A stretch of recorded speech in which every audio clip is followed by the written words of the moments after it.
नमस्कार, आदाब, सत श्री अकाल, वेलकम, सुस्वागतम है आप सभी बच्चों का इस प्यारी सी क्लास में, इस प्यारे से चैनल डियर लर्नर्स पर। आप सभी बच्चों का बहुत ही हृदय से स्वागत है, अभिनंदन है, वंदन है। आप जिस धर्म संप्रदाय से संबंधित हैं, आप जैसे भी हमसे जुड़ना चाहते हैं, आप सभी बच्चों का स्वागत है, अभिनंदन है। आज की क्लास में हम शुरू करेंगे एक और प्रीवियस ईयर पेपर।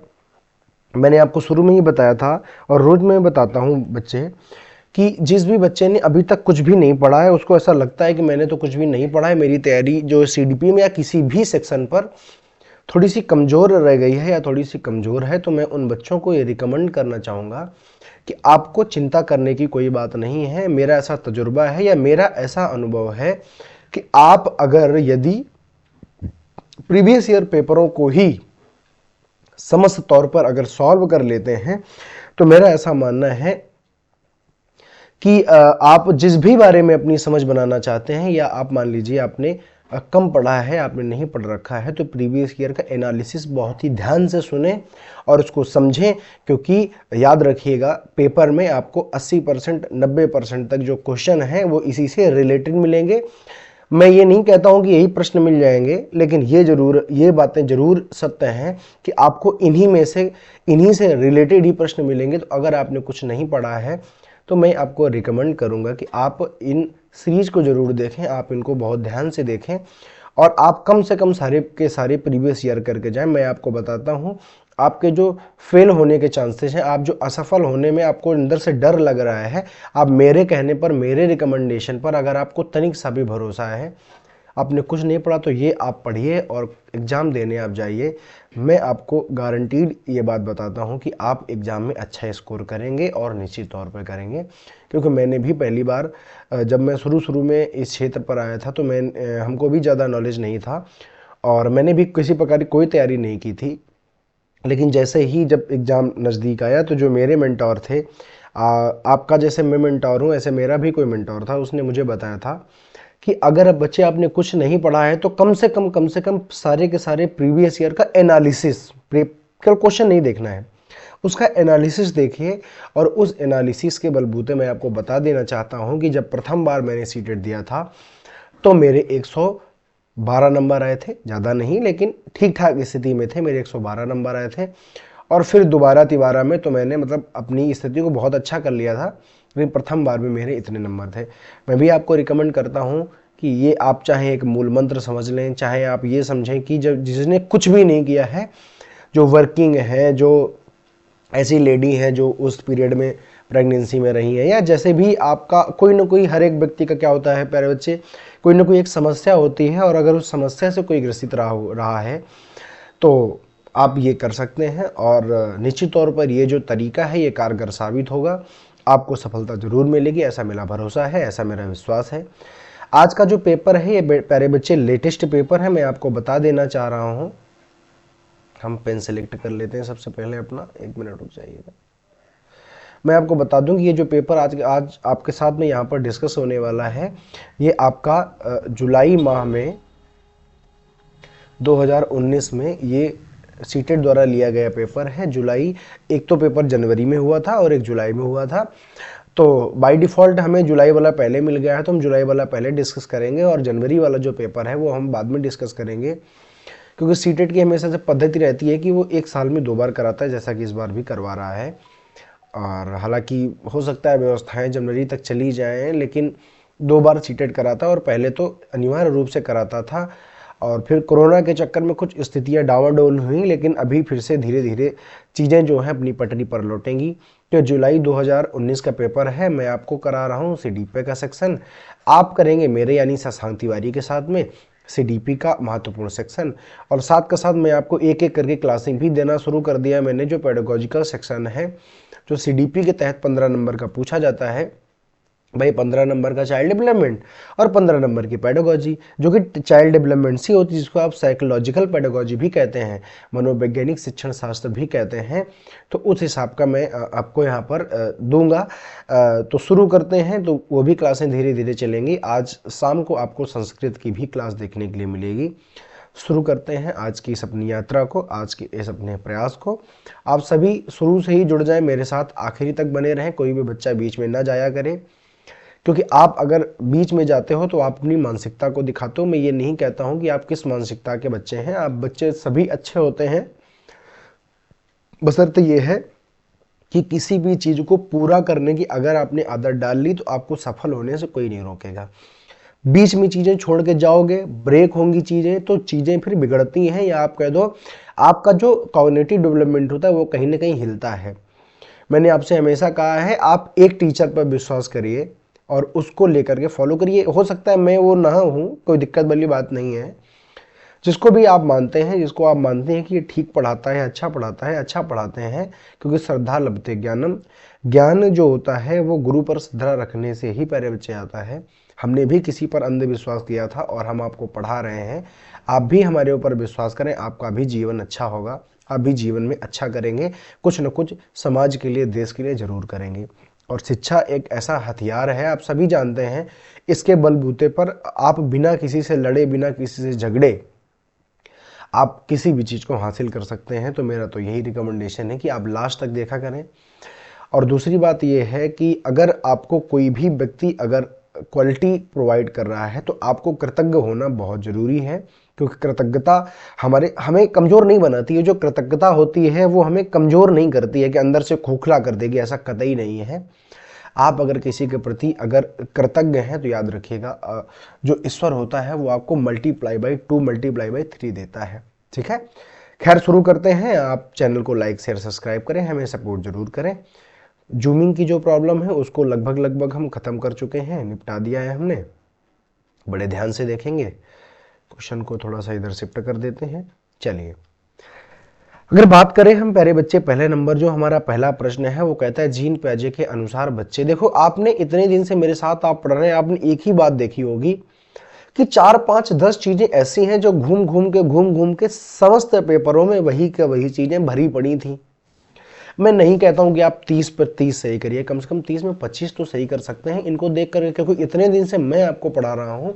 रोज हर एक सेट पर 10 से 12, 15 ऐसे प्रश्न होते हैं जो प्रीवियस ईयर के पेपर से रिलेट करते हैं, उससे संबंधित होते हैं। तो सभी के सभी बच्चों की ड्यूटी है कि लास्ट तक देखो और दिमाग लगाओ। देखो, जीन पियाजे के अनुसार बच्चे क्या होते हैं? ज्ञान को सक्रिय रूप से संचारित करते हैं जैसे जैसे वे दुनिया में व्यवहार कौशल का प्रयोग करते हैं तथा अन्वेषण करते हैं। ये बात बड़ी सटीक हो रही, क्योंकि जो जीन पियाजे हैं ये कहते हैं कि जो बच्चे होते हैं वो क्या होते हैं? सक्रिय ज्ञान के निर्माता होते हैं। क्या कहते हैं? ये कहते हैं बच्चे सक्रिय ज्ञान के भैया क्या होते हैं? तो आप कहेंगे निर्माता होते हैं। हमारे जीन पियाजे का ही ये कथन है कि भैया बच्चे क्या होते हैं? तो बच्चे नन्हे वैज्ञानिक होते हैं, ये लिटिल साइंटिस्ट होते हैं। आप कहेंगे बिल्कुल ठीक बात, मैं आपको 1000 बार ये बातें बता चुका हूं। फिर जीन पियाजे का ही कहना है कि बच्चे जो हैं ज्ञान के अन्वेषक होते हैं। क्या होते हैं भैया? अन्वेषण करता होते हैं, खोज परख विधियों से सीखते हैं। और दूसरी बात है कि प्रत्येक बच्चा दुनिया के बारे में अपनी एक अलग समझ बनाता है, उसकी एक अपनी अलग समझ होती है। दुनिया के बारे में क्या होती है? अलग समझ होती है। मतलब कहने का कि 4-5 बातें जो हैं वो जीन पियाजे के बारे में। जीन पियाजे बच्चों को क्या कहते हैं? पहली बात, जीन पियाजे बच्चों को ज्ञान के सक्रिय निर्माता के रूप में देखते हैं। उनको इन्होंने लिटिल साइंटिस्ट कहा है। वो कहते हैं कि बच्चे जो होते हैं वो खोज परख विधियों से सीखते हैं, अन्वेषण करके सीखते हैं। चौथी बात कहते हैं कि बच्चा जो होता है वो दुनिया के बारे में अपनी एक समझ अपने हिसाब से बनाता है, जिस अवस्था में वो होता है। जैसे कि अगर वो शैशवावस्था में तो उसको लगता है सब दुनिया बढ़िया होती है। उसके ऊपर आता है प्री चाइल्डहुड में आता है, यानी पूर्व बाल्यावस्था में आता है, जिसको आप प्री चाइल्डहुड कहते हैं, या थोड़ा सा और भी आप इंग्लिश बोलते हैं, हिंदी में कहते हैं पूर्व बाल्यावस्था। उसमें एक दुनिया का उसके पास में एक अलग नजरिया होता है। तो ये बिल्कुल सटीक बात है, लेकिन और भी हम पढ़ेंगे। लिखा है प्रेक्षणात्मक अधिगम की प्रक्रिया का अनुसरण। याद रखना भैया, जो अनुसरण चीज होती है ये एक अवस्था की बात है और दूसरों का अवलोकन करके सीखता है। पियाजे ऐसा नहीं कहते हैं। ये जो बात है ये बात है आपके वाइगोत्स्की साहब की, क्योंकि वाइगोत्स्की ऐसा कहते हैं कि बच्चे समाज में रहकर अपनी संस्कृति सीखते हैं, और संस्कृति जो होती है वो बच्चों के दिलो दिमाग पर बहुत ज्यादा प्रभाव डालती है। तो ये बात पियाजे की नहीं है, बात सही है लेकिन ये पियाजे की नहीं है, इसलिए सही नहीं है। उद्दीपन अनुक्रिया संबंधों के सावधानी पूर्वक नियंत्रण द्वारा एक विशेष तरीके के व्यवहार न, ये बातें भी प्याजे ने अनुबंधन, हालांकि प्याजे ने कुछ न कुछ बातें बताई हैं, लेकिन प्याजे का अनुबंधन से कोई लेना देना नहीं है। अनुबंधन से संबंधित है थॉर्नडाइक, स्किनर और पावलोव। आप सभी जानते हो कि कंडीशनिंग में 3 लोग हैं, उन्होंने अलग अलग प्रकार की कंडीशनिंग बताई है। प्याजे का संज्ञानात्मक सिद्धांत है, कॉग्निटिव डेवलपमेंट थ्योरी है, और इनका नैतिक सिद्धांत है जो कि आप कह सकते हो कि मॉरल थ्योरी है। प्याजे कभी उद्दीपक अनुक्रिया की बात कभी प्याजे ने नहीं की है। प्याजे ने क्या कहा है, प्याजे ने बच्चे के संज्ञानात्मक विकास की बात की है, बच्चा कैसे सीखता है इस बात पर बात की है, और बच्चे की मॉरल डेवलपमेंट यानी नैतिकता कैसी होती है उस पर बात की है। जबकि उद्दीपक और अनुक्रिया संबंधों की बातचीत थॉर्नडाइक, पावलोव और स्किनर करते हैं। सिंपल सी बात है, तो दिमाग लगा के चलिएगा। मैं इसीलिए कहता हूं कि analysis is the most important thing, बहुत ही जरूरी है, बहुत ही अच्छी तरीके सीखें। मैं आपको रोज यही बात बताता हूं, प्यारे बच्चे, अगर कहीं पुरस्कार और अगर कहीं दंड के सिद्धांतों की बात आ रही है और उसका बच्चे से ज्यादा कोई लेना देना कभी भी नहीं होता है। आप बच्चे को दंडित करेंगे, आप बच्चे को पुरस्कार के लिए काम करवा रहे हैं, तो आप बच्चे को बेकार बना रहे हैं, बच्चा बेकार हो जाएगा। तो ये वाइगोत्स्की की बात हुई, क्या सही हो जाएगा? आप कहोगे पहला नंबर सही हो जाएगा। यानी किसी भी प्रश्न को करने के लिए प्याजे के बारे में एक सोच तो बनाइए, और आप एनालिसिस सुनते सुनते एक सोच बनाएंगे, एक सोच डेवलप होगी। ये बात आप याद रखिएगा। अगले प्रश्न पर चलते हैं हम, बड़े ही ध्यान से देखिएगा। देखिए, जो दूसरा नंबर प्यारे बच्चे प्रश्न है वो कहता है चालक विकास की दर। अब देखो, चालक विकास की जो दर होती है उसका मतलब क्या है, जिसको आप मोटर डेवलपमेंट पढ़े हो कभी, जिसको आप गत्यात्मक विकास पढ़े हो, मोटर डेवलपमेंट। ध्यान से सुनते जाना। मोटर डेवलपमेंट पढ़ाते वक्त मैंने आपको दो तीन चीजें बताई थी। मैंने कहा था जो मोटर डेवलपमेंट होता है, एक तो मैंने ये कहा था कि बच्चे में जो विकास होता है वो कैसा होता है, आपने कहा था सेफेलोकार्डल होता है, शीर्षगामी टू अधोगामी। पहले इसका प्रश्न पढ़ते हैं। चालक विकास की दर में व्यक्तिगत विविधताएं होती हैं, बिल्कुल सही बात है भाई। हमारा जो मोटर डेवलपमेंट होता है, हमारा जो गत्यात्मक डेवलपमेंट होता है, वो अलग अलग बच्चे में अलग अलग होता है। वही चीज है कि व्यक्तिगत विविधताएं होती हैं। व्यक्तिगत विविधता के प्यारे बच्चे मतलब होता है कि हर एक व्यक्ति एक दूसरे से अलग होता है, उसका विकास अलग होता है, पढ़ने का तरीका अलग होता है, सोचने का तरीका अलग होता है, जीने का तरीका अलग होता है, वस्तुओं को लेकर के समझ का भी तरीका अलग होता है। यही होता है इंडिविजुअल डिफरेंस या व्यक्तिगत विविधताएं। फिर भी चालक विकास का फिल इन द ब्लैंक्स से फिल इन द ब्लैंक्स तक रहता है, मानी एक क्रम है। अब देखो, अधोगामी शीर्षगामी होता है, ये बात यहां पर नहीं लागू होती है। याद रखिए, अगर आप कहें कि सर जी आपने एक बताया है सिर पदोन्मुखी, और एक आपने बताया है कि आपने बताया है, एक तो सेफेलोकार्डल बताया है, और दूसरी जो बात आपने बताई है हमें वो बताइए सिर पदोन्मुखी, उसके बाद में मध्य से बाहर की ओर। यानी एक आपने बताया है सेफेलोकार्डल, और एक आपने बताया है भैया मध्य से बाहर की ओर। तो ये मैंने आपको ये कहा था कि ये क्या होता है, ये दोनों बातें, जैसे ये जो बातें लिखी हैं शुरुआत में, शीर्षगामी से अधोगामी और अधोगामी से शीर्षगामी, तो ये दोनों जो बातें हैं ये फिजिकल डेवलपमेंट में आती हैं। किस में आती हैं? Physical development. हालांकि जो फिजिकल डेवलपमेंट है वो कहीं ना कहीं आप ये कह सकते हैं कि जो फिजिकल डेवलपमेंट होता है वो जो मोटर डेवलपमेंट होता है, ये पार्ट कहीं ना कहीं फिजिकल डेवलपमेंट का ही है। लेकिन याद रखिए कि अगर कहा जाए व्यक्तिगत विविधताएं होती हैं, फिर भी चालक विकास का क्रम फिल इन द ब्लैंक्स से फिल इन द ब्लैंक्स से चलता है। तो मैंने आपको बताया था कि सबसे पहले स्थूल और उसके बाद में सूक्ष्म।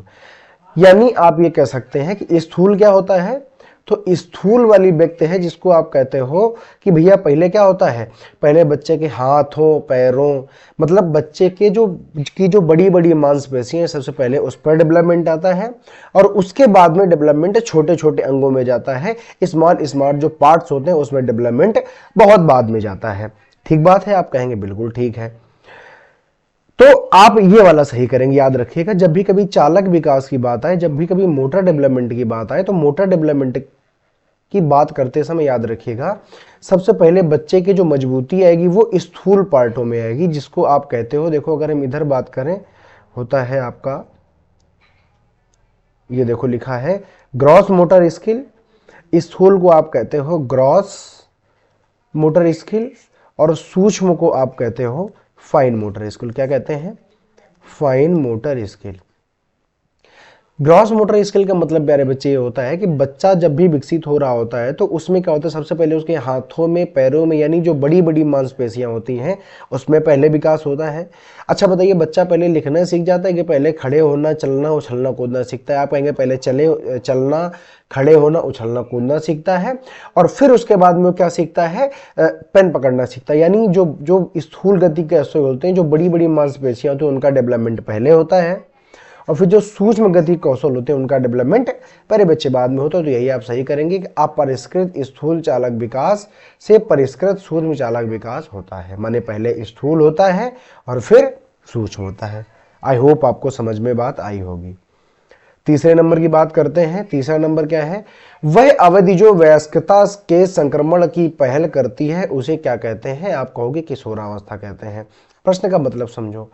वयस्कता का मतलब होता है कि आप कहेंगे भैया आप कहोगे एडल्टहुड। क्या कहोगे? आप कहोगे एडल्टहुड। आप खुद ही मुझे बताओ एडल्टहुड की पहल कब होती है? जब आप कहां पहुंच जाते हैं? जब आप किशोरावस्था में आ जाते हैं, यानी आप एडोलसेंस में आ जाते हैं। एडोलसेंस में आ जाते हैं। और जब भैया कोई बच्चा एडोलसेंस में होता है, जब आप किशोर होते हैं, तो वही तो पहल तो होती है ना कि किशोरावस्था के तुरंत बाद क्या आएगी? आपकी वयस्कावस्था आएगी, यानी एडल्टहुड आएगा। तो वह अवधि जो वयस्कावस्था के संक्रमण की पहल करती है उसे क्या कहते हैं? आप कहो किशोरावस्था। भाई पहल का मतलब होता है उसके तुरंत पहले आती है, या आप जान जाते हैं कि इसके बाद क्या आएगी? आप कहोगे इसके बाद में वयस्का अवस्था आएगी। ठीक है। मध्य बाल्यावस्था गलत बात है, पूर्व संक्रियात्मक अवस्था गलत बात है और बाल्यावस्था समाप्ति ये कोई गलत बात है। बाल्यावस्था समाप्ति तो किशोरावस्था की पहल होती है। मध्य बाल्यावस्था की समाप्ति होती है वो होती है आपकी कि मतलब उत्तर बाल्यावस्था। भाई वही तो बात है। तो किशोरावस्था जो होती है, जैसे जैसे वो खत्म होती है वैसे वैसे आप जानते हैं कि क्या आती है? वयस्कावस्था, एडल्टहुड आता है। क्योंकि जो किशोरावस्था की समय सीमा होती है 12 से लेकर के 18 वर्ष तक। ठीक है। और जैसे आप 18 वर्ष पे पहुंच जाएंगे उसके बाद में 18 से ही क्या शुरू होता है हमारे भारत में? एडल्टहुड शुरू होता है, वयस्कावस्था शुरू होती है। ठीक है बात। तो आपसे पूछा जाए वयस्का अवस्था के संक्रमण की पहल करती है किशोरावस्था। आई होप आपको समझ में आया होगा। यानी वयस्का से तुरंत पहले की स्टेज को ये पूछ रहा है यहां पर। ठीक है, आगे आ जाओ। देखो चौथा नंबर लिखा हुआ है, ये जो हिंज नामक जो पात्र है, याद रखना मैंने आपको हालांकि कोहलबर्ग का सिद्धांत नहीं पढ़ाया है, 1-2 दिन में हम आपको पढ़ा देंगे क्योंकि बहुत जरूरी है। कोहलबर्ग के नैतिक विकास के सिद्धांत से संबंधित है। आप बहुत सारे बच्चे तो यही नहीं जानते होंगे कि ये जो हिंज है ये पात्र कौन सा है। कोहलबर्ग के नैतिक विकास सिद्धांत में एक पात्र आता है जिसका नाम होता है हिंज। और हिंज क्या करता है कि उसकी पत्नी बीमार होती है और अपनी पत्नी की जान बचाने के लिए उसको एक प्रकार की दवाई चाहिए। चूंकि दवाई का रेट इतना ज़्यादा होता है कि हिंज मध्यम क्रम का आदमी है, वो उस दवाई को अफोर्ड नहीं कर पाता है। अब हिंज के सामने 2 दुविधाएं होती हैं। अगर वो मेडिकल स्टोर से दवा को चोरी नहीं करता है तो पत्नी मर जाएगी, और अगर वो चोरी करता है तो वो चोर कहलाएगा या उसको दंड मिलेगा। तो अब जो बच्चे हैं वो दोनों तरह से तर्क लगा सकते हैं। भाई अगर हमसे और आपसे कहेंगे तो हम और आप यही कहेंगे कि सर जी उसने दवा चुरा कर बढ़िया किया। क्यों बढ़िया किया? क्योंकि कम से कम जान तो उसने बचा ली अपनी पत्नी की। एक तो उसका जो है नैतिकता के, एक तो समाज के प्रति उसका एक कर्तव्य, चोरी नहीं करनी चाहिए। दूसरा उसका पति का कर्तव्य यह है कि पत्नी की जान उसको बचाना आवश्यक है। अब आप और मेरे तर्क में या मेरे और बच्चों के तर्क में अंतर हो सकता है। हम कुछ और तर्क लगाएंगे और बच्चे कुछ और तर्क लगाएंगे, आप समझ सकते हैं। तो वही देखो लिखा है, एक बच्चा तर्क प्रस्तुत करता है कि हिंज को दवाई की चोरी नहीं करनी चाहिए। वह दवाई जो उसकी पत्नी की जान बचाने के लिए जरूरी थी, ये हिंट में दिया गया, नहीं करनी चाहिए। क्योंकि ऐसा वह यदि वह ऐसा करता है तो उसे पकड़ा जाएगा और उसे जेल भेज दिया जाएगा। कोहलबर्ग के अनुसार बच्चा नैतिक समझ की किस अवस्था में है? मैं आपको जो कोहलबर्ग का सिद्धांत पढ़ाऊंगा तो मैं आपको बताऊंगा कि जो हमारे जो कोहलबर्ग साहब हुए उन्होंने नैतिक दुविधा की या नैतिक विकास की 4 अवस्थाएं बताएंगे, बच्चा कैसे कैसे अवस्थाओं में बढ़ता है। तो यहाँ पर चूंकि बात की जा रही है कि बच्चे ने ये कहा है कि अगर वो ऐसा करेगा तो उसको जेल भेज दिया जाएगा, तो बच्चा कहाँ है, बच्चा तीसरी मतलब बच्चा पहली अवस्था में, ये तीसरे नंबर पर लिखा है, पहली अवस्था होती है दंड एवं आज्ञा पालन विन्यास। समझ गए कि पनिशमेंट एवं ओबीडियंस टाइप का एक होता है, उससे आता है। कि यहाँ पर बात भी की जा रही है कि पकड़ा जाएगा तो उसको क्या मिलेगा, दंड मिलेगा, दंड में क्या उसको जेल हो सकती है। तो किसकी तरफ इशारा करता है, तो आप कहोगे आज्ञा पालन, दंड बनाम आज्ञा। बाकी ये देखो, अगर यहीं पर ये कहा जाता सामाजिक क्रम कब होता है, अगर यहीं पर ये प्यारे बच्चे कहा जाता कि अगर हिंज ऐसा करता है तो समाज की दृष्टि से ऐसा अच्छा नहीं है और समाज उसको अपने से निष्कासित कर देगा, तब ये सही होता। सामाजिक क्रम नियंत्रक अभिविन्यास सब सही होता। ठीक है, सार्वभौमिक नैतिक सिद्धांत कब सही होता, जब कहा जाता है कि सार्वभौमिकता का मतलब है जान बचाना अति आवश्यक था, तो जान बचाने के लिए उसने बढ़िया किया है। तो ये अलग अलग प्रकार के तर्क हैं। मैं आपको इतना समझाता हूं कि जब वो पकड़ा जाएगा तो जेल भेजा जाएगा, यानी उसको दंड मिलेगा। तो अभी आप कहेंगे कि भैया क्या सही है, तो दंड एवं आज्ञा पालन की अवस्था में बच्चा अब तक पहुंच पाया है। ठीक है, आगे आ जाओ, देखो आगे आगे 5वां नंबर देखेंगे। 5वां नंबर देखो लिखा हुआ है कि मौखिक संवाद जो बच्चे अपने आप से करते हैं, लेओ वाइगोस्की ने उसको क्या कहा है। देखो लेओ वाइगोस्की ने उसको कहा है प्यारे बच्चे, आप याद रखिएगा, उसको कहा है प्राइवेट स्पीच। अब ध्यान से सुनो, प्राइवेट स्पीच किसने कहा है, तो आप कहोगे उसको कहा है प्राइवेट स्पीच हमारे वाइगोस्की। देखो इस टाइप की बातें पियाजे ने भी की हैं, पियाजे ने भी की हैं और वाइगोस्की ने की है। वाइगोस्की ने ये कहा है कि वाइगोस्की ये कहते हैं कि बच्चा व्यक्तिगत वार्ता करता है या प्राइवेट स्पीच करता है जिससे बच्चा खुद को निर्देशित करता है। जैसे मैं अभी पढ़ा रहा हूँ, मैं कहता हूँ नहीं नहीं नहीं नहीं गलत हो गया गलत हो गया, इसका मतलब मैं खुद को निर्देशित करता हूँ। ये जो गलत हो गया किसके लिए कह रहा हूँ, मैं खुद के लिए। तो इसे ही कहते हैं भैया प्राइवेट स्पीच, जब आप या कोई बच्चा जब खुद से कहता है कि नहीं नहीं नहीं नहीं नहीं ये गलत है गलत हो गया या गिर जाएंगे, तो ये खुद को निर्देशित कर रहा होता है कि ऐसा काम करने से बचना है। तो ये होता है प्राइवेट स्पीच। हम और आप बहुत बार खुद से बातें करते हो बड़बड़ाना शुरू कर देते हैं, तो ये हम खुद को निर्देश दे रहे होते हैं, नहीं आपको ऐसा नहीं करना चाहिए। हम मन में सोचते हैं कि नहीं नहीं भाई बहुत गलत बात है, ऐसी बात है। और वहीं पर जो प्याजे साहब हैं हमारे, वो क्या कहते हैं, वो कहते हैं कि इसको कहते हैं अहम केंद्रित वार्ता यानी इगोसेंट्रिक स्पीच। प्याजे कहते हैं कि बच्चा जो है वो क्या होता है, अहंकारी होता है, बच्चा खुद में नियंत्रित रहता है, इसलिए जब वो वार्ता करता है तो वो उसको कहते हैं अहम केंद्रित वार्ता। यहां से दो बातें सीख के जाओगे। प्याजे ने क्या कहा है, खुद से संवाद करने को अहम केंद्रित वार्ता यानी इगोसेंट्रिक स्पीच। वहीं अगर कहा जाए कि लेओ वाइगोस्की क्या कहते हैं, वो कहते हैं कि प्राइवेट स्पीच, यानी वाइगोस्की कहते हैं कि बच्चा स्वयं से मौखिक संवाद करके खुद को इंस्ट्रक्शन देता है, खुद को एक दिशा प्रदान करता है। और वाइगोस्की ने उसको क्या कहा है, व्यक्तिगत वार्ता हिंदी में, और इंग्लिश में प्राइवेट स्पीच। जब ना समझ आने लगे तो इंग्लिश जरूर देख लेना। जहां प्राइवेट स्पीच है वो वाइगोस्की ने कहा है। वाइगोस्की एक रशियन मनोवैज्ञानिक है, याद रखिएगा। तो जो बाहरी मनोवैज्ञानिक होते हैं वो इंग्लिश में ज्यादा सही होते हैं, ठीक है।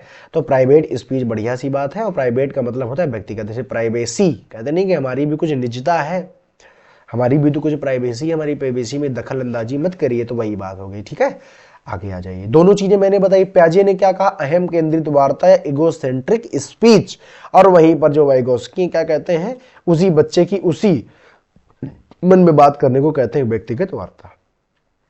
आगे आ जाओ, देखो लिखा हुआ है खिलौने, पहनावे की वस्तुओं, घरेलू सामग्रियों, व्यवसायों, रंगों आदि को विशिष्ट लिंग के साथ संबंधित करने से क्या संप्रदाय है। भाई आपने कहा कि ये जो पिंक कलर है ये सिर्फ लड़कियों का है। आपने कहा कि घरेलू जो सामग्रियां हैं, जो लड़कियां हैं उनको आप खेलने के लिए गैस सिलेंडर दिलवाते हैं, वहीं लड़का है उसको ठेला दिलवाते हैं, ट्रक दिलवाते हैं या ट्रेन दिलवाते हैं। पहनावा है तो फ्रॉक जो है लड़कियां पहनेंगी और जो पैंट शर्ट है वो लड़के पहनेंगे।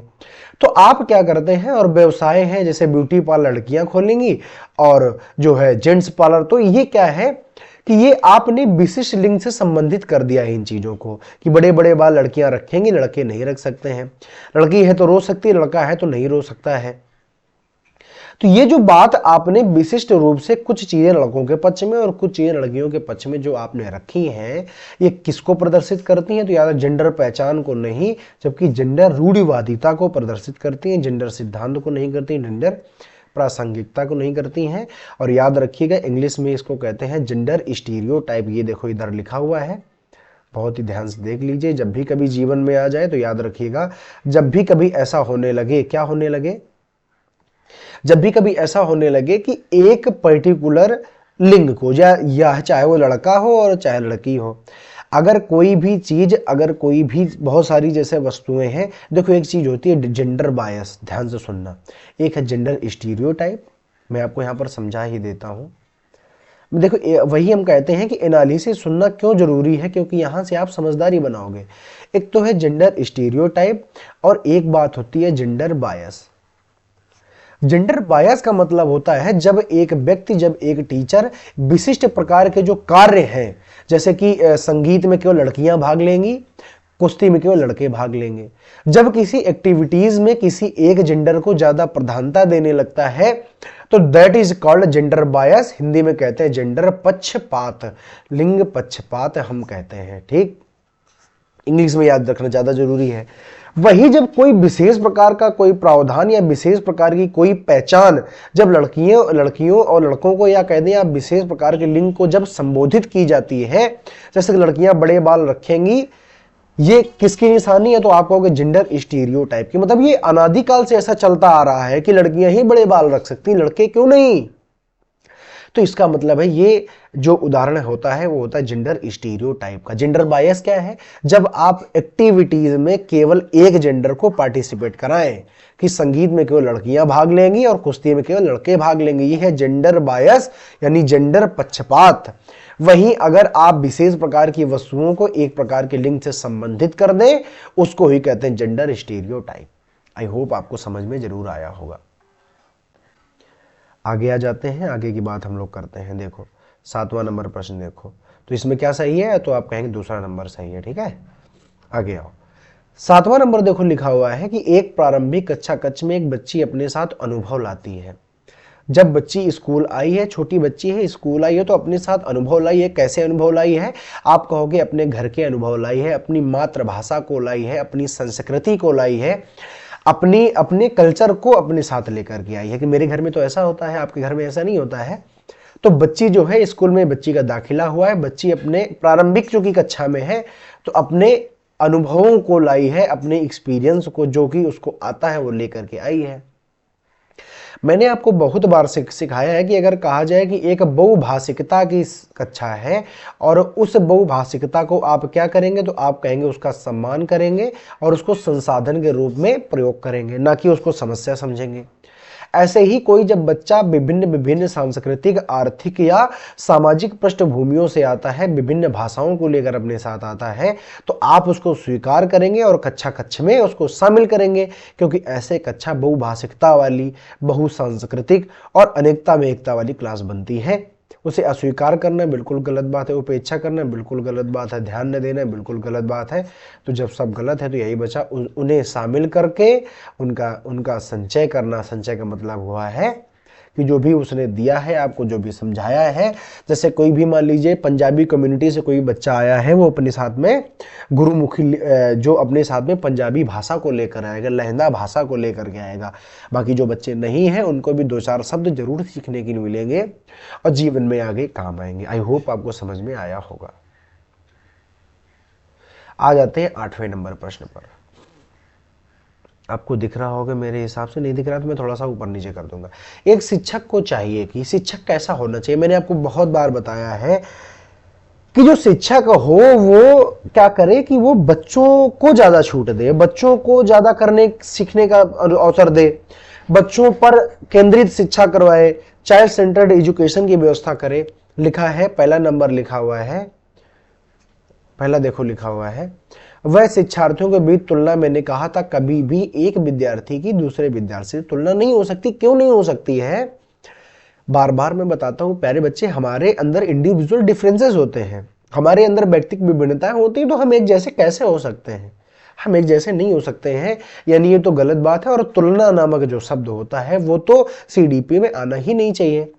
वह विशेष संस्कृतियों समुदाय के बच्चों को बढ़ावा दे, गलत बात है। ये तो आप पक्षपात कर रहे हैं ना। आपकी जो कम्युनिटी से आया है, आप एक शिक्षक हैं, आप एक टीचर हैं, आपकी जो कम्युनिटी से आया आप उसको बढ़ावा दे रहे हैं, जो अदर कम्युनिटी से आया उसको आप नीचे करें। जबकि मैंने ऊपर आपको बताया है कि अलग अलग धर्म संप्रदाय से आने वाले बच्चों को आप उतना ही स्वागत करें जितना आप अपने धर्म संप्रदाय का करते हैं।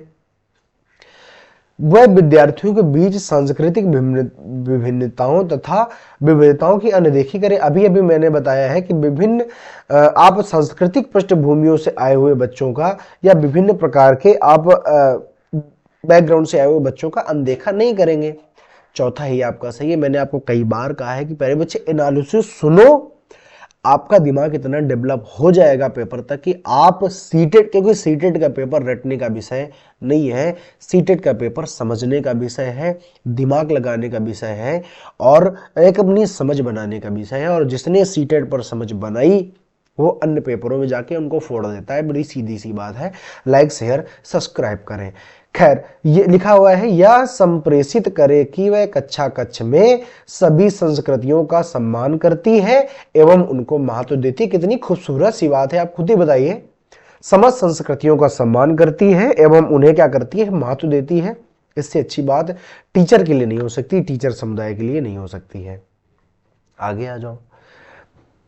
9 नंबर लिखा हुआ, निम्नलिखित संरचनाओं में से शिक्षा का अधिकार 2009 यानी आरटीई 2009 शिक्षा का अधिकार अधिनियम 2009 किसकी वकालत करता है? मैंने कहा था एकीकृत शिक्षा की वकालत कभी नहीं करता है, पृथककरण की वकालत कर नहीं सकता है। मुख्य धारा शब्द प्रयोग हुआ एनसीएफ 2005 में। एक ही बात है जिसको आप कहते हो इंक्लूसिव एजुकेशन, यानी समावेशी शिक्षा। और समावेशी शिक्षा क्या है, इंक्लूसन क्या है? बच्चा कैसा भी हो, किसी भी प्रकार से चैलेंज्ड हो, चाहे वो किसी भी बैकग्राउंड से आया हो, फिजिकल चैलेंज है यानी वो विकलांग है, कम दिखता है, ज़्यादा दिखता है, बोल पाता है, नहीं बोल पाता है, कैसा भी है, लेकिन आप उसको जो समान स्कूल है, जो रेगुलर कॉलेज हैं, जो नियमित स्कूल है, उनके साथ बिठाएंगे और उनके साथ बिठा करके उसको शिक्षा प्रदान करेंगे। बच्चा अपने आप ही वृद्धि करना शुरू करेगा। तो ये जो हमारा रहा है, आप कहेंगे कि जो भी हमारे साथ में आरटीई 2009 रहा है, उसने सबसे बढ़िया वकालत की है समावेशी शिक्षा की। और समावेशी शिक्षा मैं आपको बहुत बार समझा चुका हूँ कि ये क्या बला है और बहुत ही अच्छी है। देखिए 10वां number, fill in the blanks, यह विचारधारा की सभी बच्चों को एक नियमित विद्यालय व्यवस्था में समान शिक्षा करने का अधिकार हो। मैं अभी अभी आपको बता के आया हूं कि समावेशी शिक्षा क्या है। सभी बच्चों का मतलब है, चाहे भैया वो विकलांग हो, चाहे श्रवण आसक्त हो, चाहे उसको कुछ आता हो, चाहे कुछ ना आता हो, बच्चे होते हैं। उनको सब बच्चों को एक साथ बिठाकर जब आप पढ़ाएंगे, नियमित विद्यालय यानी जो रेगुलर स्कूल है, किसी भी विशेष स्कूल की व्यवस्था नहीं करेंगे, नियमित स्कूल पर बिठाइए और उनको पढ़ाइए। यही तो है समावेशी शिक्षा। तो यही तो बस यहाँ पर क्या भरेगा, समावेशी शिक्षा या विचारधारा है कि सभी बच्चों का मतलब कैसा भी बच्चा हो, एक नियमित विद्यालय में बिठाकर समान शिक्षा प्राप्त करने का अधिकार है। बाकी ये सब मनगढ़ंत बातें हैं, फर्जी की बातें हैं। आगे आ जाओ। देखो पहले इसको हम पढ़ेंगे। लिखा हुआ है 11वां नंबर लिखा हुआ, निम्नलिखित में से कौन सा स्तंभ का बच्चों के स्तंभ खा में उनकी प्राथमिक योग्यताओं का मिलान करना है। प्रतिभाशाली जो बच्चा है उसका मिलान देखो डी से होगा, क्योंकि शीघ्रता से एवं स्वतंत्र रूप से सीखने में योग्य है, क्योंकि प्रतिभाशाली। बाकी देखो कोई नहीं है, धारा पढ़ावा पढ़ने में कमी है, प्रतिभाशाली की निशानी नहीं है। मूल समाधानों के बारे में सोच सकता है, यह भी गलत बात, यह भी प्रतिभाशाली की निशानी नहीं है। आसानी से विचलित होने की आदत, यह भी प्रतिभाशाली की निशानी नहीं है। देखो अगर मान लो ये ना होता तब हम आसानी से विचलित, देखो वो जो आसानी से विचलित होने वाला होता है वो होता है अति संवेदनशील बच्चा, स्पेशल चाइल्ड होता है। तो पहले का क्या सही हो जाएगा, डी। ठीक है, अब आप नीचे आओ, ये देखो डी काहे में है। आपने देखा कि या तो एक या तो दो, बाकी दो तो गलत है, नहीं 3 भी ठीक है, चौथा है गलत, एक आपने निकाल दिया। फिर देखो ये जो लिखा हुआ है ये है ADHD, यानी इसका मतलब होता है अवधान कमी अति सक्रियता व्यतिक्रम। अवधान कमी का मतलब होता है ऐसा बच्चा जिसका जो ध्यान है वो एक जगह टिकता ना हो, मतलब आसानी से क्या हो जाए, विचलित हो जाए। ये देखो लिखा हुआ है आसानी से विचलित होने की आदत, ये ADHD का ही रोग है। ये क्या है, एक डिजीज है, आप कहेंगे एक अधिगम डिसऑर्डर है, या आप कहेंगे अधिगम कमी है एक प्रकार की। और याद रखना जो ADHD में होता है, अवधान कमी का मतलब होता है बहुत देर तक एक जगह अपना दिमाग कंसंट्रेट करके नहीं रख सकता है। तो चौथे का हो जाएगा C नंबर। अब इसमें देखो चौथे में C कहाँ लिखा हुआ है, तो एक में ही लिखा हुआ है जो कि है आपका दूसरा नंबर, तो ऑप्शन नंबर दूसरा हो जाएगा सही। बाकी और देख लेते हैं कि अधिगम असक्तता माने एजुकेशनल डिसऑर्डर कौन सा है, तो आप कहोगे धारा प्रवाह पढ़ने में कमी, जिसको आप कहते हो डिसलेक्सिया। क्या कहते हो, डिसलेक्सिया। और रचनात्मकता है, मूल समाधानों के बारे में सोच सकता है, यही तो रचनात्मकता होती है, सृजनात्मकता होती है कि एक चीज के बहुत सारे उदाहरणों को, बहुत सारी चीजों को निकाल लेना ही क्या है। तो आई होप आप समझ गए होंगे, मेरे हिसाब से दूसरा नंबर सही है। ठीक है, और ये जो मैं आपको आंसर बता रहा हूँ ये सब आयोग वाले आंसर हैं, तो दिक्कत कभी भी नहीं लेनी है, ज़्यादा आपको उस पर दिमाग खर्चा करने की आवश्यकता भी नहीं पड़ेगी। बच्चे प्रभावी रूप से सीखते हैं जब क्या होना चाहिए, शिक्षक कक्षा में होने वाली सभी घटनाओं वह बच्चों को पूर्ण रूप से नियंत्रित करें। मैंने कहा था कि बच्चा कोई पशु नहीं है, आप उसको नियंत्रित नहीं करेंगे, बल्कि ये सही तब होता जब कक्ष में होने वाली सभी घटनाओं या सभी प्रक्रियाओं में बच्चे को स्वतंत्र रूप से भाग लेने को अभिप्रेरित किया। तो पहले गलत हो गया। आप एनालिसिस को सुनते सुनते आपके अंदर बहुत सारे व्यापक रूप से परिवर्तन भी आएंगे। वे पाठ्यक्रम में दिए गए तथ्यों को याद कराते हैं। मैंने कहा था कि रोट लर्निंग, ये जो याद करना होता है, रोट लर्निंग होती है, रिमेंबरिंग होती है, गलत बात होती है।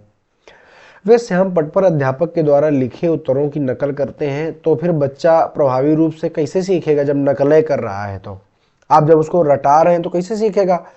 वे विभिन्न गतिविधियों एवं कार्यों में सक्रिय रूप से भाग लेते हैं। मैंने कहा था किसी को सिखाने का सबसे अच्छा तरीका यह होता है कि वो अपना एक्टिव पार्टिसिपेशन दिखाए, सक्रिय रूप से अपनी एक सहभागिता दिखाएगा, तभी तो एक्टिव रूप से सीख पाएगा। आप कहेंगे बिल्कुल ठीक बात है।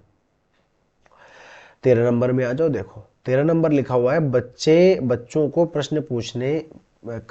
कक्षा में प्रश्न पूछने के लिए प्रेरित करना चाहिए। बढ़िया बात है, हतोत्साहित करना चाहिए। मैंने कहा था कि किसी भी कार्य के लिए, किसी भी चीज के लिए कभी भी आप उसको हतोत्साहित नहीं करेंगे, डिस्करेज नहीं करेंगे, तो बिल्कुल गलत है।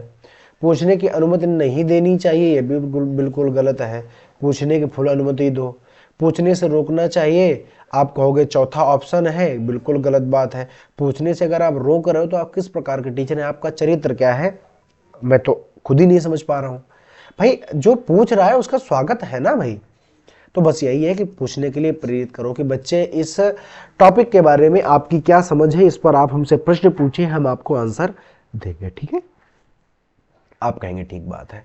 14 नंबर में आ जाइए। 14 नंबर लिखा हुआ है निम्नलिखित में से कौन सी एक मुख्य प्रक्रिया नहीं है जिसके द्वारा सार्थक अधिगम घटित होता है। कौन सी एक प्रक्रिया नहीं है जिसके द्वारा सार्थक अधिगम घटित होता है। तो लिखा है कंठस्थी एवं स्मरण। तो बस मेरे हिसाब से जो आप 14 नंबर करना चाह रहे हैं, 14 नंबर में क्या है कि अन्वेषण एवं, ये तो ठीक है, निर्देशन एवं संचालन, पुनरावृत्ति एवं अभ्यास और कंठस्थीकरण एवं स्मरण। तो यही जो बात है, आप कहेंगे मैंने कहा था कि रोट लर्निंग और रिकॉल जो करना होता है ये थोड़ी सी गलत बातें होती हैं। एक बार हम इंग्लिश की तरफ भी थोड़ा सा झांक लेते हैं, क्योंकि जो प्रश्न है बहुत अच्छा है। देखिए, memorisation and recall, repetition and practice, practice तो ठीक बात होती है, इंस्ट्रक्शन एंड डायरेक्शन, और एक्सप्लोरेशन एंड, ठीक है। तो याद रखिएगा कि निर्देशन एवं जो संचालन है तो ये ठीक बात है, लेकिन याद रखिएगा ये थोड़ी सी गलत बात है, रटाइएगा मत। ठीक है, तो आप कहेंगे पहला नंबर सही है, तो इसके द्वारा अधिगम घटित नहीं होगा और बाकी के द्वारा अधिगम घटित। खैर मेरे हिसाब से अगर आयोग की बात करें तो प्यारे बच्चे, 1 मिनट जरा सा रुकिएगा, थोड़ा सा गड़बड़ हो रहा है यहाँ पे। देखिए एक बात मैं आपको सिखाता हूँ, जरा ध्यान देना, गड़बड़ ना हो जाए कहीं पे। एक मिनट रुकिएगा। देखिए इसमें लिखा हुआ है कि कौन सी वह मुख्य प्रक्रिया नहीं है जिसके द्वारा सार्थक अधिगम घटित होता है, यानी हमको नहीं ढूंढना है। भाई देखो कंठस्थीकरण और जब स्मरण कराएंगे तो कुछ ना कुछ तो बच्चा सीख ही जाएगा, कुछ ना कुछ, हम कहते हैं बहुत कम सीखेगा, कुछ ना कुछ जरूर सीखेगा। पुनरावृत्ति अभ्यास से सीखता है। अन्वेषण, और ये तो मान लो सबसे बेटर प्रक्रिया है क्योंकि आप उसको खोज का मौका दे रहे हैं, करके सीखने का मौका दे रहे हैं। लेकिन निर्देशन और संचालन मुझे सबसे वो कम प्रक्रिया लग रही है जिससे कि बच्चा सीखेगा।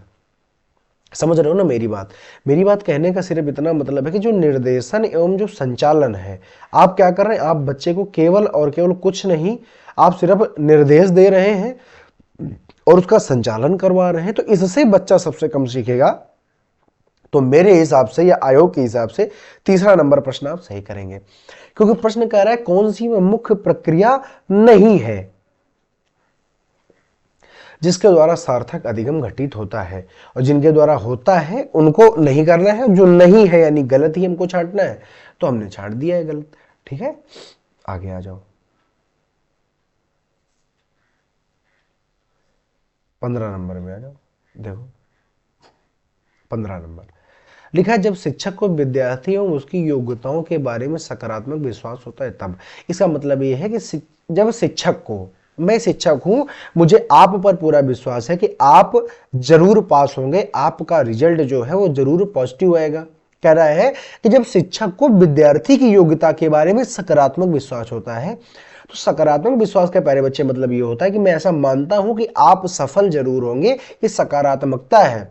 मैं शिक्षक हूं, आप मेरे शिक्षार्थी हैं, आप मेरे विद्यार्थी हैं, मुझे ऐसा भरोसा है कि आप इसको पढ़ेंगे तो जरूर पास होंगे, ये सकारात्मकता है। तब विद्यार्थी में क्या परिवर्तन होते हैं, तो विद्यार्थी उत्सुक एवं प्रेरित होते रहते हैं, बिल्कुल ठीक बात है। निश्चिंत हो जाते तथा सीखने के किसी भी प्रयास को बंद कर देते, ऐसा कतई नहीं है। हम आपसे रोज आपके प्रति भरोसा जताते हैं, तो आप क्लास में आने के लिए मजबूर हो जाते हैं। क्यों? क्योंकि आप जानते हैं कि कहीं ना कहीं चलो एक व्यक्ति तो ऐसा है जो मेरे ऊपर भरोसा जताता है कि आप जरूर सफल होंगे, आप मेरी क्लास में रोज आना पसंद करोगे, आप हमेशा अभिप्रेरित रहोगे। क्यों? क्योंकि मैं आपके ऊपर विश्वास करता हूं कि आप सफल जरूर होंगे। ये क्या करता है, तो आप कहोगे सर जी ये उत्सुकता एवं प्रेरित रहते हैं जो शिक्षार्थी होते हैं, ऐसे टीचर से उत्साह भंग हो जाता है, बिल्कुल गलत बात है। किसी रूप से प्रोवाइड नहीं होते हैं, बिल्कुल गलत बात है। याद रखिएगा, जब अपने जीवन में टीचर बने तो अपने विद्यार्थियों के प्रति एक सकारात्मक सोच रखें कि यह सफल जरूर होगा या यह सफल हो जाएगा। और जब आप ऐसा विश्वास रखेंगे, आपको पढ़ाने में भी मजा आएगा, और जो स्टूडेंट होगा, जो विद्यार्थी होगा, वो बहुत ही मन लगाकर पढ़ता है, क्योंकि वो समझता है कि सर जी की जब ये कह रहे हैं तो ऐसा होगा जरूर, क्योंकि इनको हमसे ज्यादा आता है, ये हमारे अध्यापक है, नहीं तो हम इनके अध्यापक होते हैं। भाई बड़ी सीधी सी बात है, तो याद रखिएगा। तो ऐसे में क्या होता है कि सीखने की उत्सुकता होती है। देखिए बड़ी कॉमन सी बात है, कि कॉमन सेंस वाली बात है, कि जब कोई भी अध्यापक अपने शिक्षार्थी को कहता है कि तू मान ना मान भाई, मुझे विश्वास है कि तेरा हो जाएगा, तो विद्यार्थी क्या वो सकारात्मक होता है। आप एक बार करके तो देखिएगा। हम आपसे कहते हैं कि मुझे भरोसा है कि आप सफल हो जाएंगे, आप देखना आप कितना मोटिवेटेड फील करेंगे, कितना आप उत्सुक रहेंगे सीखने के लिए। 16 नंबर, बच्चों की गलतियां क्या हैं, चिल्ड्रन की एरर है क्या है, प्रदर्शित करती हैं कि बच्चे कितने लापरवाह हैं। कतई नहीं, मैंने हमेशा कहा है कि जो गलतियां होती हैं ये एक जो असफलताएं होती, सफलता पाने की एक सीढ़ी होती है। ऐसे जो बच्चों की गलतियां होती हैं, उससे ये पता चलता है कि इसको क्या अभी और चाहिए या दिक्कत कहाँ पे आ रही है। बार बार अभ्यास करने के लिए कह दे तुरंत सुधार दे, गलत बात है। अधिगम का एक भाग है जिससे विचारों की एक अंतर्दृष्टि देती है, बिल्कुल सही बात है। भाई गलतियां क्या है, गलतियां एक अधिगम का, एक लर्निंग का एक हिस्सा है। क्योंकि जब गलतियां, भाई अगर भाई कोई भी बच्चा, कोई भी जो बालक है या कोई भी टीचर है, क्या वो माँ के पेट से सीख के आया था? आप कहेंगे कतई नहीं सीख के आया था। तो जब कोई भी व्यक्ति, कोई भी मनुष्य माँ के पेट से सीख करके नहीं आया है, तो आप उसको सिखाने के लिए क्या, आपको कुछ ना कुछ काम करना पड़ेगा। अरे बोलने में आपने कितनी गलतियां की हैं बचपन में, तो आप और हम या मनुष्य एक गलतियों का पुतला ही तो है। गलतियां करके ही तो सीखता है। आप कहोगे बिल्कुल ठीक बात है। तो ये एक प्रकार के हमारे अधिगम का, हमारी लर्निंग का हिस्सा ही है। हम कोई भी काम करते हैं, जब हम कहते हैं कि हम सीख रहे हैं तो हमसे गलतियां हो रही हैं, जब हम सीख जाएंगे तो गलतियां नहीं करेंगे। अधिगम का एक भाग होता है जिसके तथा उसके विचारों में एक अंतर्दृष्टि होती है, यानी एक सूझ होती है। और जब सूझ करोगे तभी महत्वहीन होता है, बिल्कुल गलत बात है। तो याद रखिए, गलतियां क्या है? आप कहोगे एक साधन है सफल होने का। 7वां नंबर, मूल्यांकन को क्या कहते हैं? आप कहोगे यह एक अलग विधि के रूप में लेना चाहिए। गलत बात है, मूल्यांकन अलग विधि नहीं है, शिक्षण अधिगम प्रक्रिया का एक भाग होता है। बिल्कुल सही बात है, केवल नंबरों को संदर्भित करता है। मैंने कहा था कभी भी आप याद रखिए, कभी भी आपके ऑप्शन में आ जाए, केवल अंकों के लिए, नंबरों के लिए कोई भी पढ़ाई नहीं होती है, या कोई भी मूल्यांकन या आकलन नहीं होता है। वस्तुनिष्ठ प्रकार के लिखित कार्यों पर आधारित होता है। आप कहोगे बिल्कुल, एक तो वस्तुनिष्ठ प्रकार लिखा हुआ है, वस्तुनिष्ठ का मतलब हो जिसका केवल एक ही ऑप्शन है, आंसर है, और फिर यह लिखित कार्य, तो बिल्कुल गलत बात है। हाँ, जो मूल्यांकन होता है, इवैल्यूएशन होता है, ये क्या है? इज अ पार्ट ऑफ, आप कहेंगे लर्निंग, ये एक अधिगम का हिस्सा होता है। क्यों? क्योंकि जब आप क्या करते हैं, सतत एवं समझपूर्ण जब आप मूल्यांकन करते हैं, तो आप साथ का साथ उसको आकलन करते जाते हैं कि ये आज इसने ये सीखा, तो इसमें कमी कहाँ रह गई, अगले दिन सुधार दिया। तो एक प्रक्रिया है अधिगम की, जैसे कि गलतियां एक अधिगम की प्रक्रिया है, ऐसे ही हमारा मूल्यांकन भी अधिगम की एक प्रक्रिया होता है। आगे आ जाते हैं 18 नंबर में। देखो, जब आप करने लगोगे प्यारे बच्चे, तो आपको तजुर्बा हो जाएगा इन प्रश्नों में। संरचनात्मक दृष्टिकोण के अनुसार अधिगम फिल इन द ब्लैंक्स एक प्रक्रिया है। याद रखिएगा, अधिगम जो होता है वो निष्क्रिय प्रक्रिया नहीं होता है, कभी भी नहीं होगा। जानकारी के अर्जन की प्रक्रिया भी नहीं होता है। अनुभव के परिणाम के रूप में व्यवहारों में एक परिवर्तन करने की प्रक्रिया है। ये बात ठीक है, लेकिन एक सक्रिय, जहां शब्द आ जाएगा आपका सक्रिय, जहां पर आप आ जाएगा आपका शब्द क्रिएटिव या एक्टिव एवं सामाजिक प्रक्रिया, आप कहोगे बिल्कुल ठीक बात है, क्योंकि संरचनात्मक दृष्टिकोण के अनुसार पूछ रहा है। अधिगम क्या है? तो संरचनात्मक दृष्टिकोण कहता है कि अधिगम एक सक्रिय है, एक्टिव प्रोसेस है, एवं एक सोशल क्या है, प्रक्रिया है। बड़ी सीधी सी बात है, ठीक है, तो सरल है ये। आगे आ जाओ। देखो 19 नंबर लिखा हुआ, ध्यान से पढ़ेंगे। नीचे दी हुई स्थिति के संदर्भ में किस सिद्धांत को दर्शाती है? वह विद्यार्थी जो अच्छा प्रदर्शन नहीं करते, एक विद्यार्थी जो अच्छा प्रदर्शन नहीं करते हैं, वे महसूस करते हैं कि वे पर्याप्त रूप से अच्छे नहीं हैं। जो प्रदर्शन नहीं करते हैं, आपने बहुत बार देखा होगा कि वो ऐसा मानते हैं कि वो जितना अच्छा होना चाहिए था उतने अच्छे नहीं है, और हतोत्साहित महसूस करते हैं, और क्या करते हैं, डिसकरेज टाइप का महसूस करते हैं। तब उनमें बिना किसी प्रयास के कार्य को आसानी से छोड़ देने की संभावना होती है। वो ऐसा मान लेते हैं कि मेरे से नहीं होगा, मैं नहीं कर सकता हूं, और हारा हुआ महसूस करते हैं, जिसको आप कहते हो हतोत्साहित महसूस करते हैं, और उनको कोई भी काम दो तो वो छोड़ देते हैं कि यार मेरे से नहीं होगा, और मैं करना भी नहीं चाहता हूं। तो ये जो बात होती है, ये कहता है कि ये जो संभावना है ये किससे रिलेट करती है? आनुवंशिकता एवं पर्यावरण अलग नहीं है। देखो, हर एक बात आनुवंशिकता एवं पर्यावरण में आप नहीं घुसाएंगे, गलत बात होती है। तो पर्यावरण आनुवंशिकता तो गलत है भाई, उसका विकास हो चुका है। पर्यावरण आनुवंशिकता से उसका कोई लेना देना नहीं है। विद्यार्थी अच्छा प्रदर्शन नहीं कर पा रहे हैं, वे बिना कारण को जाने हुए ये मान लेते हैं कि भैया मैं नहीं कर सकता हूं, हतोत्साहित है, उसका मोरल डाउन है, और किसी कार्य को आसानी छोड़ देता है। इसका मतलब है कि मैंने कहा था संज्ञान, इसका मतलब एक सही है कि संज्ञान और संवेग अलग नहीं होते हैं। मैंने कहा था कि जो संवेग का मतलब होता है, आज आपको किसी ने डांटा है, आज आपको कोई इमोशनल दिक्कत है, आज आपके घर में कुछ घटित हुआ है। प्यारे बच्चे, मुझे बताओ, आपके घर में कोई घटना हुई है, मैं आपसे कहूं कि आप मनोविज्ञान पढ़ो, क्या आप पढ़ोगे मनोविज्ञान? क्यों? क्योंकि आपके संवेग सही नहीं है, और जब व्यक्ति का संवेग सही नहीं होता है तब तक वो सीख यानी संज्ञानात्मक विकास नहीं हो सकता है।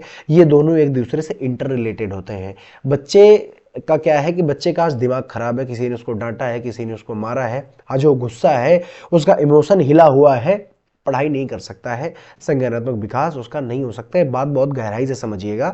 और ये जो बच्चा है, जो प्रश्न में दिया हुआ है विद्यार्थी, ये विद्यार्थी इमोशनल जो इसका संवेग है उस पर लाचारी है, और जो लाचारी का भाव है ये सोच चुका है कि मेरे से हो ही नहीं सकता है, और जो लाचारी का भाव है वो इसको कुछ करने नहीं दे रहा है, उसको सीखने कुछ नहीं दे रहा है। अगर दोनों अलग अलग होते तो वो संज्ञानात्मक विकास उसका होता रहता।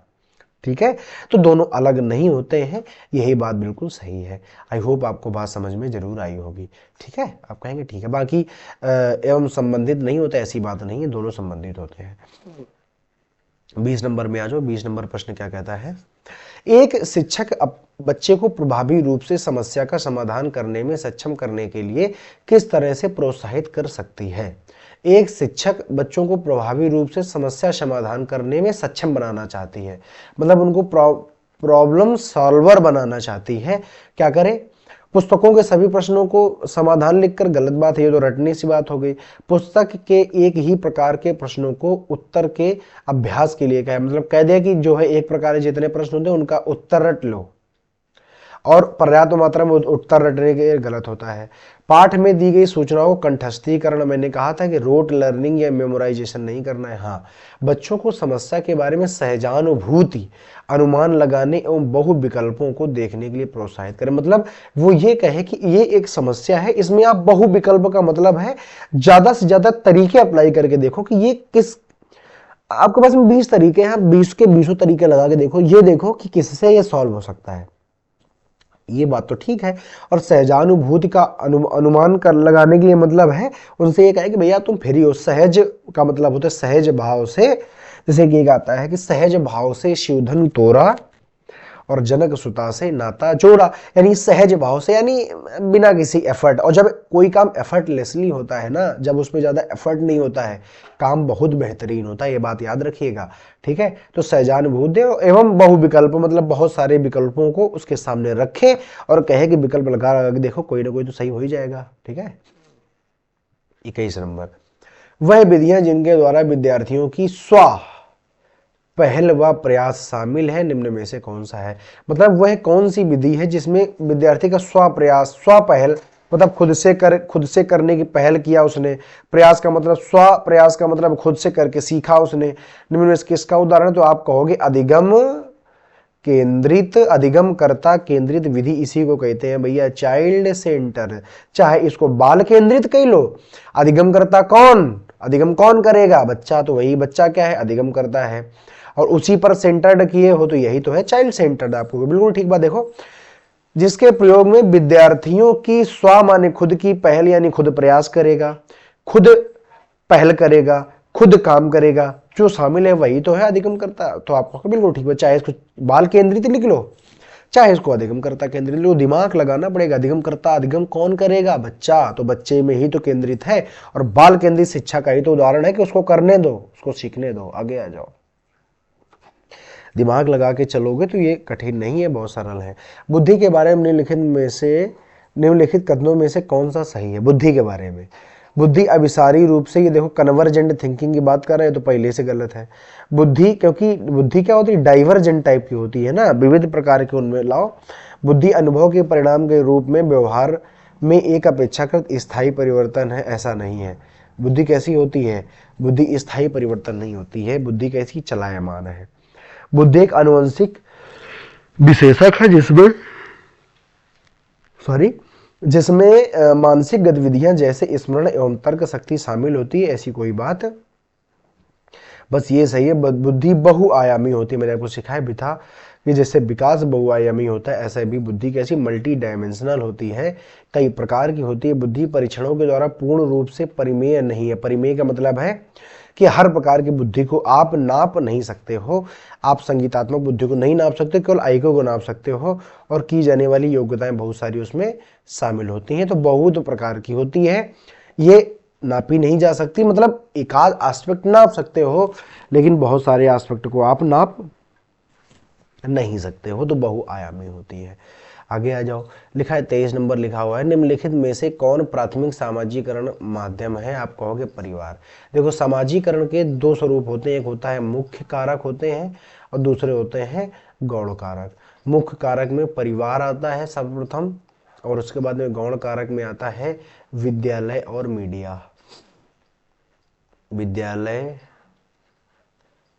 मीडिया, समाज, जहां जहां से आप सीखते हैं सब द्वितीयक एक में आता है, और परिवार आता है, और कहीं हद तक आपका आस पड़ोस भी आ सकता है। ठीक है, वो ऑप्शन पर डिपेंड करेगा।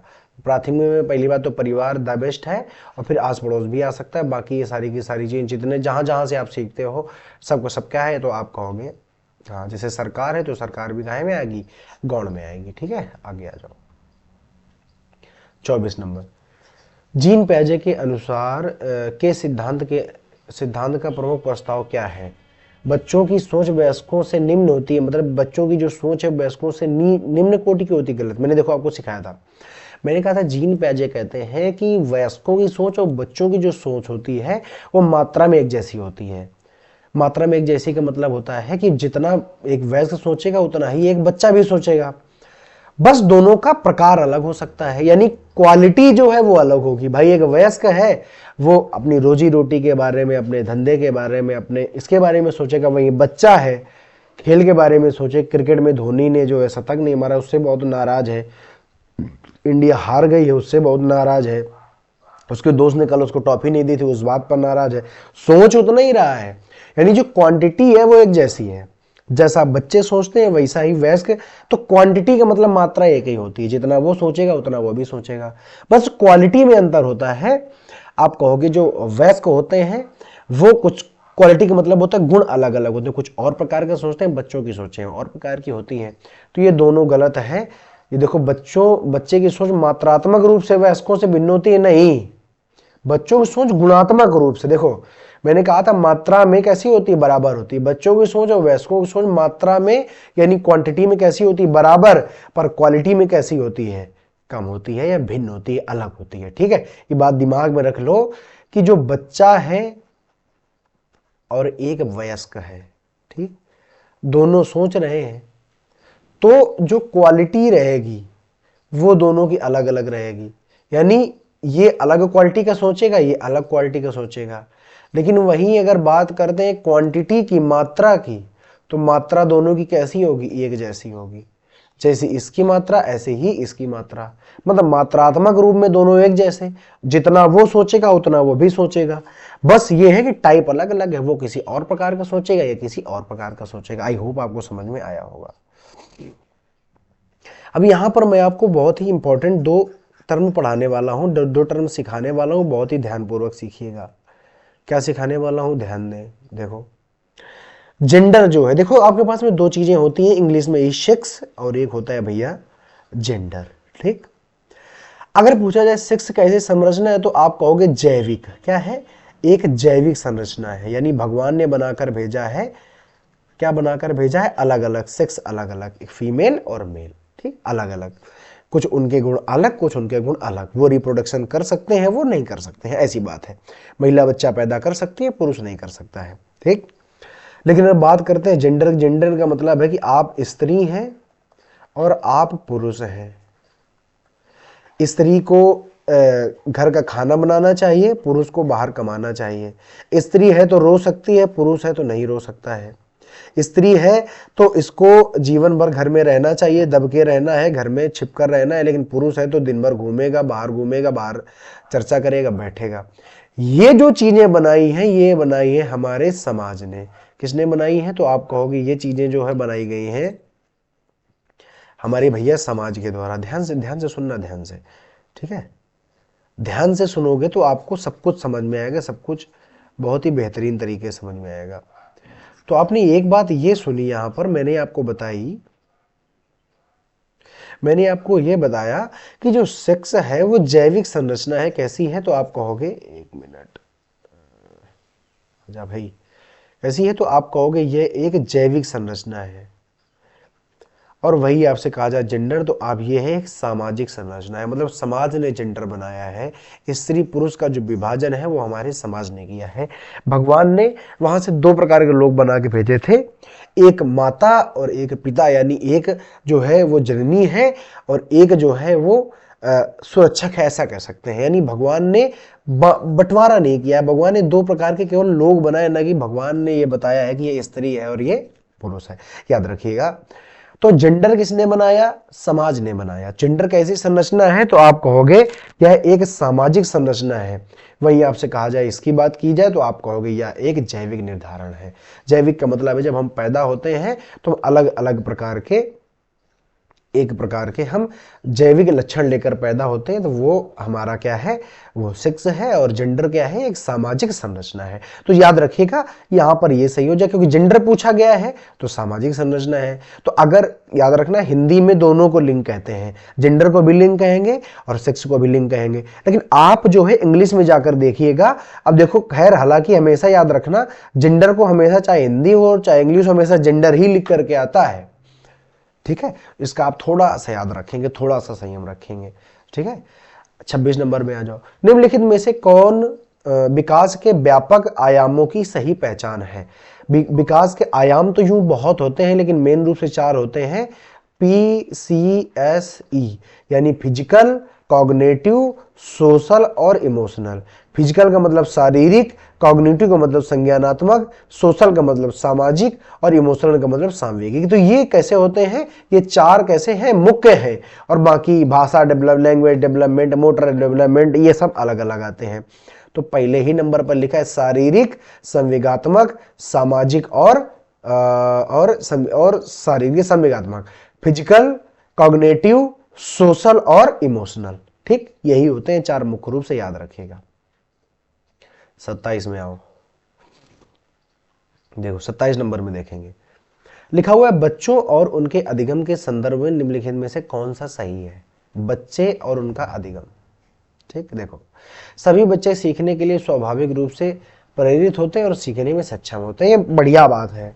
दूसरा नंबर लिखा है बच्चों को सीखने के लिए अभिप्रेरणा तथा सीखने के लिए उनकी सक्षमता केवल आनुवंशिकता के द्वारा। मैंने कहा है कि जो क्षमताएं होती केवल आनुवंशिकता नहीं, बल्कि आनुवंशिकता यानी हेरेडिटी एवं इन्वायरमेंट दोनों का मिश्रित रूप है। ठीक है, मतलब दोनों के द्वारा निर्धारित होती हैं।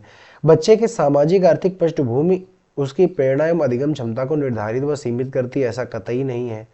उसका जो आनुवंशिकता है और वो सब निर्धारित करेगी।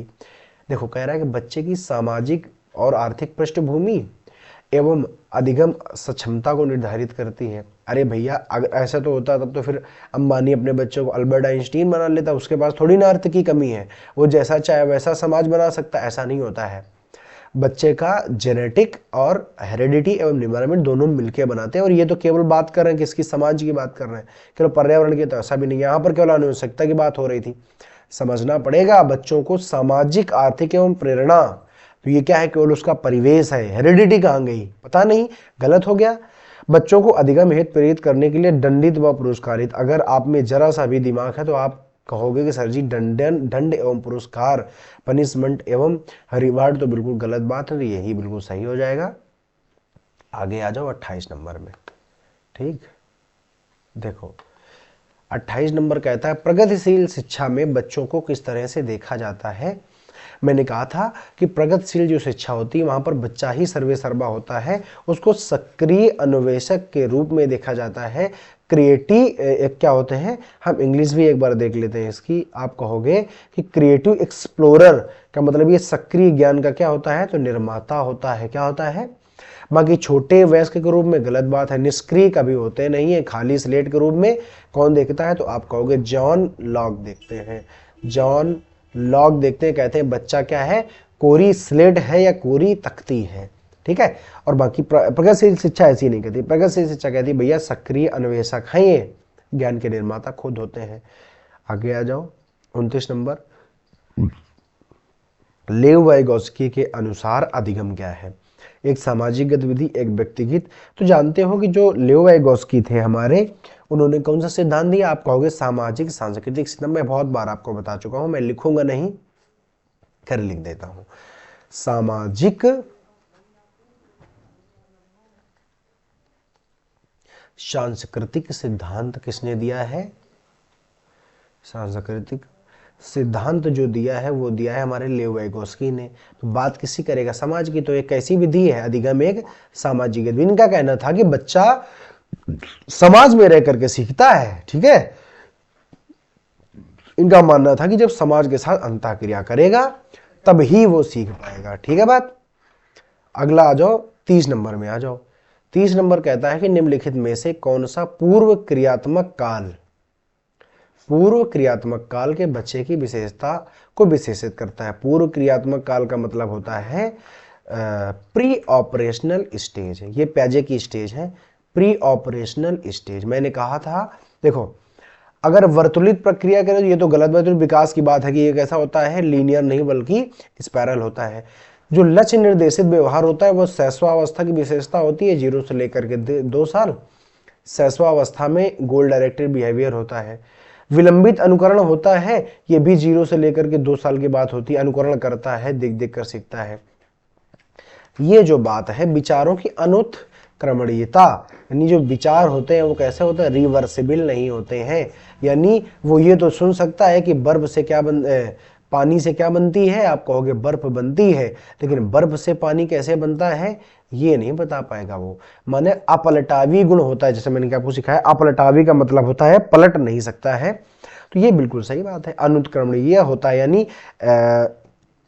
और दूसरी बात है, ये भी तो समझ लो कि पूर्व संक्रियात्मक अवस्था होती है 2 से लेकर के 6 साल तक। बच्चा ये जानता है कि जो हमारा जो दही से ये तो खैर गलत हो जाएगा। ये बच्चा जानता है कि भाप, जल से भाप बनाई जा सकती है, स्टीम बनाई जा सकती है, लेकिन स्टीम से जल कैसे बनता है ये नहीं जानता है। मतलब अपलटावी गुण नहीं होता है, या इर्रेसिबल वो नहीं करता है, पलट के नहीं आ सकता है, तो अनुत्क्रमणीय ही होता है। क्योंकि इसका अगर उत्क्रमणीय होता तो पलट के आता, लेकिन अनुत्क्रमणीय होता है यानी पलट के नहीं आ सकता है। यही सही हो जाएगा। तो आज का ये लास्ट प्रश्न था। आई होप आपको सेशन बहुत ही समझ में आया होगा। यदि आपको सेशन समझ में आया है तो हमको लाइक करें, शेयर करें, सब्सक्राइब करें। मैं आज आपसे विदा चाहूँगा। अगली क्लास में आपसे मिलते हैं किसी नए पेपर के साथ में, या आप कह सकते हैं जनवरी के पेपर के साथ में। आज शाम को आपको देखने के लिए मिलेगी संस्कृत की एक बहुत ही मधुर सी क्लास। अब हम रोज़ संस्कृत क्लास करेंगे। तो आज का यहीं पर समाप्त करते हैं। आप अपने एंड से मेरा सपोर्ट जरूर करें, हमारा सपोर्ट जरूर करें। तब तक के लिए विदा लेते हैं। नमस्कार, जय हिंद।